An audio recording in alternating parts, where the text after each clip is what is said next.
Here's a true story about a young lad named John. Just a local farm boy, but there was something special about the lad.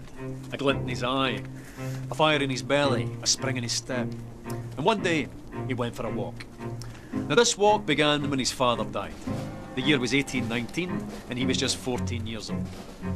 Bereavement counselling. Well, these were the days when young boys were sent into the fields. The mills, the mines, tough times. But young John was smart enough to be lucky. His father's farm, where he was born and raised, was sold, and the proceeds used to open a grocer's.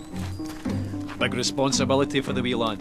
His own shop in Kilmarnock, with his name on the door, John Walker. Or Johnny, as the world now knows him. Back then, all grocers stocked a range of local single malts, but they could be a wee bit inconsistent. For John, that wasn't good enough. He began blending different malts together as a way of offering his customers a consistent, unique product. Now this backroom art quickly developed into a commercial proposition, and a very profitable one. And because there's nothing like a commercial proposition to stir the Scottish heart, it grew quickly into an industry filled with ambitious entrepreneur distillers. John thrived in this environment, and so too soon with his sons, Robert and Alexander, who joined him on his journey.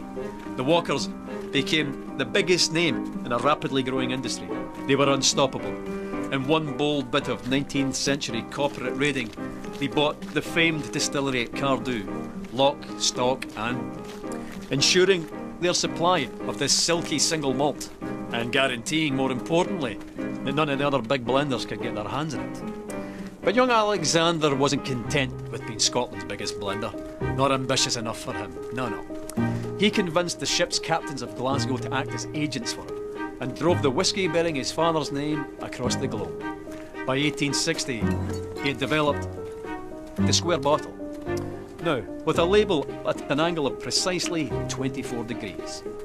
No big deal, you might think, but you'd be wrong. The square bottle meant less breakages and more bottles per shipment. The diagonal label meant larger type, and together that meant Johnny Walker had unmistakable presence on any shelf in the world. The bottle became an icon, and the rich liquid it contained sought after and consumed across the globe. Quite a character, Alexander Walker. Master of the blender's art. Ambitious, uncompromising, Mr. Walker. It was John's grandsons, George and Alexander II's turn to join him on his journey. They led the brand into the 20th century.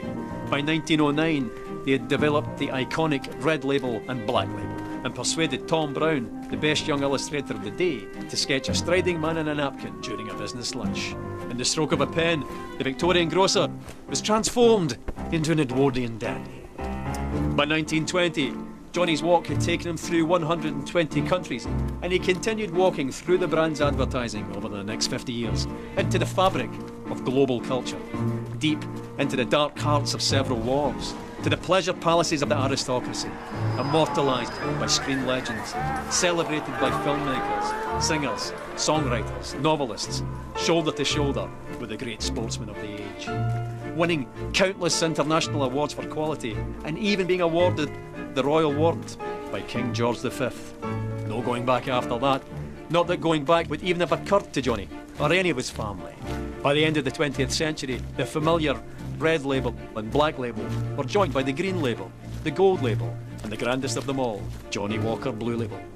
By the beginning of the 21st century, Johnny Walker wasn't just the world's biggest whisky brand, but an international symbol of progress. The brand's "Keep Walking" mantra, adopted by pro-democracy protesters and parliamentary speechwriters. What would the farm-born Victorian grocer have thought of all of this?